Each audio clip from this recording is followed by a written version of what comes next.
नमस्कार दोस्तों।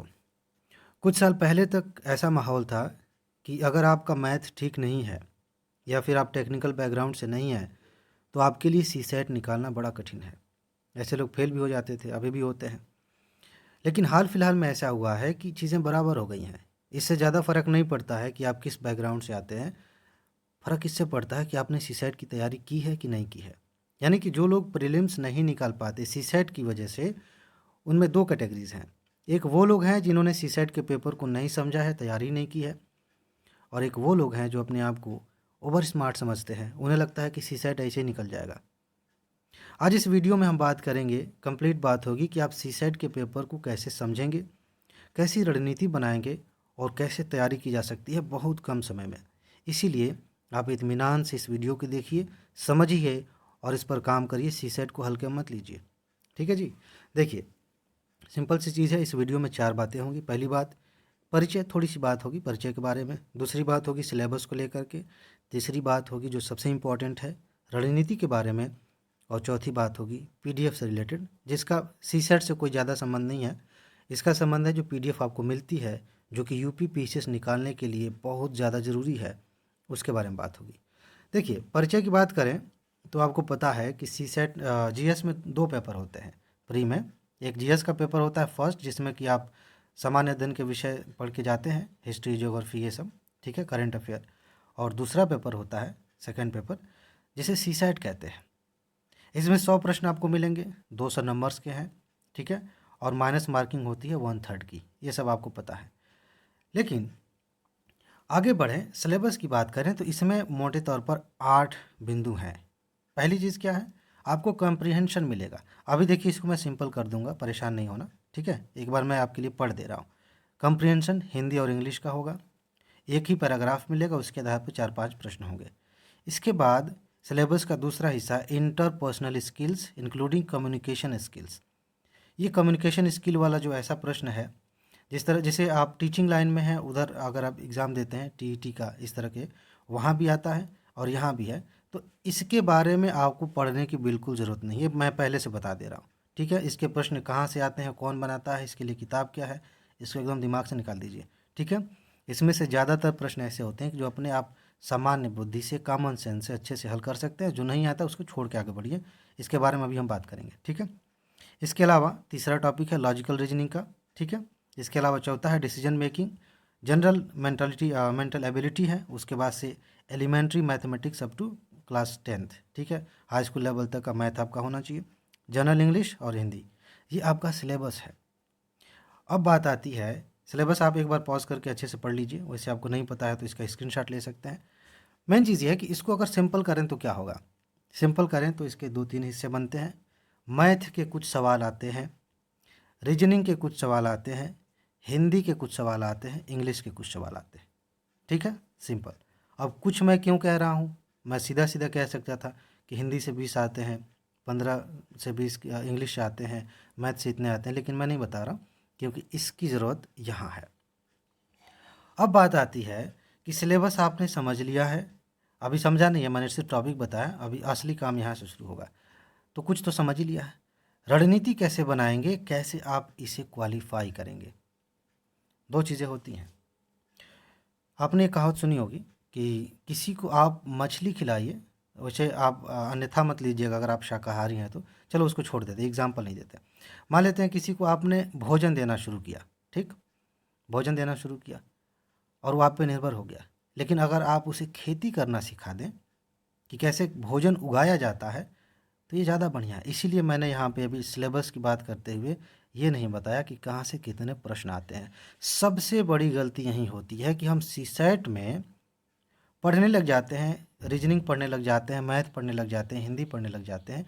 हमें से ज़्यादातर लोग ये नहीं देखते, हमें से ज़्यादातर लोग ये नहीं देखते कि किस चैप्टर से किस तरह का प्रश्न आ रहा है। रणनीति का सबसे पहला स्टेप ये है कि आप 2-3 सालों के, 4 सालों के प्रश्न उठाइए, ध्यान से समझिए, प्रश्न पत्र उठाइए और ये देखने की कोशिश करिए कि हिंदी से कितने प्रश्न आए। अभी ये पहला स्टेप है, हिंदी में ही 2 स्टेप होंगे। हिंदी से कितने प्रश्न आए, और दूसरा स्टेप ये है कि हिंदी के किस चैप्टर से प्रश्न आए। समझ रहे हैं इस बात को। इसके बाद आप देखिए मैथ से कितने प्रश्न आए एवरेज तौर पे। कभी कभी 2-4 प्रश्न आगे पीछे हो जाएंगे। मैथ से कितने प्रश्न पूछे गए।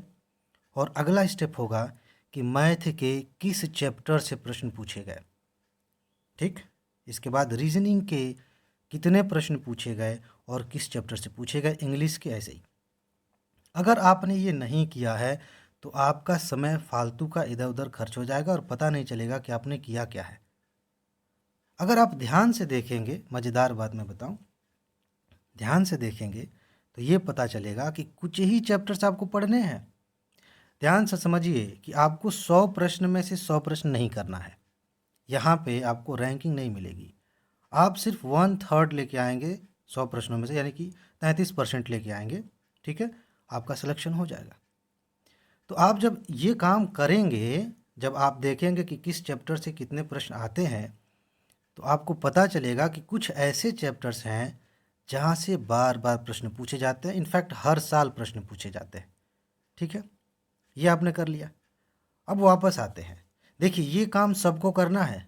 जिनका मैथ कमज़ोर है उन्हें भी करना है। इसकी वजह है, वजह यह है, अब आ जाते हैं इसी बात पे, कि आप कई सारे ऐसे प्रश्न हल कर लेंगे उस सेक्शन से जहाँ से आपको लगता है कि आपका कमज़ोर है, और कई सारे प्रश्न ऐसे गलत कर देंगे उस सेक्शन से जहाँ आपको लगता है कि ये मेरा बहुत अच्छा है। कभी भी इस भ्रम में मत रहिए कि आप जिस सेक्शन को पसंद करते हैं वहाँ से सारे के सारे प्रश्न आप हल कर सकते हैं। कभी भी एग्जामिनर आपको घुमा सकता है। जिनका मैथ का बहुत अच्छा है ना, बहुत अपने आप को स्मार्ट समझते हैं, तो पिछले 2-3 साल के यूपीएससी के सीसेट वाले मैथ को उठा कर देखें और उसे हल करें। समझ में आएगा कि उस तरह से मैथ नहीं है जैसे कि आप एसएससी के लिए और बाकी एग्ज़ाम्स के लिए पढ़ते हैं। तो ये काम आपने कर लिया। अब क्या करना है कि आप ध्यान से समझिए इस चीज़ को। ये जो कम्युनिकेशन वाला है ना, यहाँ से मान लेते हैं 15 से 20 क्वेश्चन आते हैं, आप देख लेंगे। यहाँ से आपके 4-5 क्वेश्चन आप कुछ भी नहीं जानते हैं तब भी हल हो जाएंगे। इसको छोड़ दीजिए, मान लीजिए 4-5 क्वेश्चन आप हल कर लेंगे। देखिए कि आपकी स्ट्रेंथ किस में है। अगर आप मैथ बैकग्राउंड से हैं तो आपका मैथ मजबूत होगा। रीजनिंग तो सामान्य तौर पे सबकी ठीक ठाक हो जाती है। जिनका मैथ बढ़िया है उनकी रीजनिंग थोड़ी ज़्यादा अच्छी होती है। ठीक है, आप देखिए कि रीजनिंग में आप बढ़िया है कि नहीं। आप ये देखिए कि आप हिंदी में कितना बढ़िया स्कोर करते हैं, साथ ही साथ आप ये भी देखिए कि इंग्लिश में कितना बढ़िया कर सकते हैं। ठीक, आप आसानी से पहचान जाएंगे कि किस फील्ड में आप बेहतर कर सकते हैं। अब अगला स्टेप यह है कि जिस फील्ड में आप बेहतर हैं उस फील्ड से कितने प्रश्न पूछे जा रहे हैं। आसान है, ये सारा काम आपने कर लिया। आप निकाल सकते हैं कि जिसमें आप बेहतर हैं वहाँ से कितने प्रश्न पूछे जा रहे हैं। आप ध्यान से देखिए, अगर आप बिल्कुल मैथ को एकदम इग्नोर कर दें तब भी आप सेलेक्ट हो सकते हैं। बिल्कुल आप रीजनिंग को इग्नोर कर दें तब भी आप सेलेक्ट हो सकते हैं, बशर्ते कि जो बाकी बच गया उसमें आपकी स्ट्रेंथ है। अगर आप मैथ और रीजनिंग में ठीक है तो आप हिंदी और इंग्लिश में थोड़ा कम भी करेंगे ना तब भी आपका हो जाएगा। तो आप अपना स्ट्रेंथ देख लीजिए। अब जब आपने अपनी स्ट्रेंथ देखी और आपने पहले से जान लिया है कि जिस सेक्शन में आपकी स्ट्रेंथ है उसमें किस किस चैप्टर से प्रश्न पूछे जाते हैं, उन चैप्टर्स को नोट करिए। और सबसे पहले आपके पास जो भी किताब है, जो भी सोर्स है, चाहे यूट्यूब से करिए कहीं से करिए, सबसे पहले इन टॉपिक्स को तैयार करिए, उनकी प्रैक्टिस करिए। और आप इतना मान के चलिए कि आप लगभग 45 से 50 प्रश्न टच करेंगे, जिसमें से कुछ गलत होंगे और होते होते आप 33% तक आ जाएंगे। ठीक है, आसान हो गया। अगर आप इस रणनीति को अपनाते हैं तो आप आसानी से सी सेट निकाल ले जाएंगे। आपको एग्जैक्टली पता है कि किस चैप्टर से प्रश्न पूछा जाएगा। अगर मेरी बात करूं कि मैं आपके लिए क्या कर सकता हूं, तो हो सकता है, संभावना इस चीज़ की है कि मैं खुद ही आपके लिए एक सीरीज़ बना दूं कि हिंदी के किस चैप्टर से कितने प्रश्न आते हैं अलग अलग। और अगर मेरे पास समय रहेगा तो मैं पूरा पढ़ा भी दूंगा। ठीक है, पूरा सेक्शन कि मैथ के किस किस चैप्टर से क्या आता है, रीजनिंग से कहाँ से आता है। ठीक है, खास तौर से उन चीज़ों को तो मैं पढ़ा ही सकता हूँ जिसमें मेरी स्ट्रेंथ है। कम से कम आपका सी सेट निकलवाने भर का तो पढ़ा सकता हूँ। ठीक है, वो मैं कर लूँगा। लेकिन मैं चाहता हूँ कि पहले आप खुद अपने स्तर पे करें, किसी पर निर्भर ना रहें। आप ये करेंगे, इतना करेंगे, आपका आसानी से निकल जाएगा। लेकिन अगर इग्नोर करेंगे तो समस्या हो जाएगी। इसे इग्नोर नहीं करना, ये तरीका है। ये बहुत सिंपल सा तरीका है, बहुत आसानी से आप इसे ऐसे करके सी सेट निकाल सकते हैं। ठीक है जी। इसके बारे में और क्या जानना चाहते हैं, अगर आप चाहते हैं कि इसमें मैं सीरीज़ शुरू करूं तो उसके बारे में भी आप बता सकते हैं, कमेंट बॉक्स खुला हुआ है। ठीक, अब हम बात करते हैं पीडीएफ की। जिनको पता है कि मैं इस पीडीएफ में क्या बताने वाला हूं वो चाहें तो वीडियो छोड़ के जा सकते हैं। जिनको नहीं पता है और जिनके पास पीडीएफ नहीं है उनके लिए मैं कह सकता हूं कि एक तरह से अनिवार्य है कि वो सुने, कम से कम सुने और समझें कि मैं क्या बता रहा हूं। ठीक है, मैंने आपको एक वीडियो सीरीज़ दी थी 2021 प्री होने से पहले, और इस चैनल का पहला वीडियो था, नया चैनल है, इस चैनल का पहला वीडियो था जिसमें मैंने बताया था पेपर आउट होगा। इलीगल तरीके से नहीं, लीगल तरीके से, बढ़िया तरीके से। मैंने पहले ही बताया था कि पेपर आउट होगा। उसका बहुत बड़ा हिस्सा जो है 2021 में आप देखिए वहाँ से क्वेश्चंस आएंगे।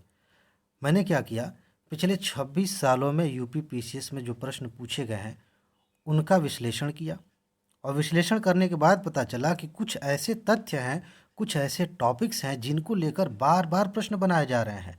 उनको जिस तरह से प्रश्न उनसे पूछा गया, जरूरी नहीं है कि सेम प्रश्न पूछ लिया जाए, लेकिन यह निश्चित रूप से ऐसा हो रहा है कि सेम वही तथ्य उठा करके घुमा फिरा के प्रश्न बनाया जा रहा है। मैंने पकड़ा, उसके आधार पर उन चीज़ों को छांट छांट के मैंने उनकी नोट्स तैयार की और सब्जेक्ट वाइज वीडियोज़ मैंने आपको दे दी। पूरी वीडियो मिला के 26 साल की पूरी वीडियो मिला के सिर्फ 6.5 घंटे की बनी। 2021 का जब एग्ज़ाम हुआ उस वीडियो में मैंने बताया है कि 35 से ज़्यादा क्वेश्चन आएंगे, यानी कि 6.5 घंटे की वीडियो देख लीजिए, तैयार कर लीजिए। अगर 2022 में 35 से ज़्यादा प्रश्न नहीं आए तो आप इस चैनल पर आ करके आप शिकायत कर सकते हैं, जो मर्जी आए वो कह सकते हैं। मैं दावे के साथ कह सकता हूँ कि वहाँ से क्वेश्चन आएंगे, क्योंकि ऐसे ही नहीं बनाया गया, अनुभव है।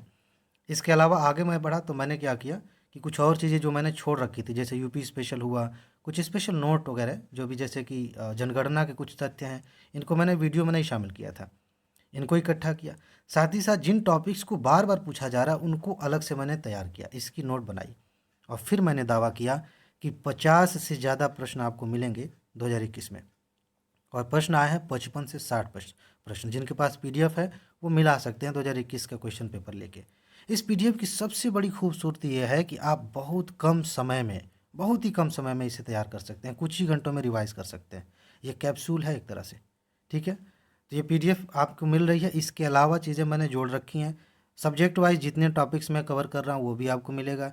मेंस के जितने टॉपिक्स कवर कर रहा हूँ वो भी मैं आपको दे रहा हूँ। करंट अफेयर की एक सीरीज़ चल रही है वो भी आपको मिल जाएगी। यूपीएससी के लिए एमसीक्यू सीरीज चल रही है वो भी मिल जाएगी।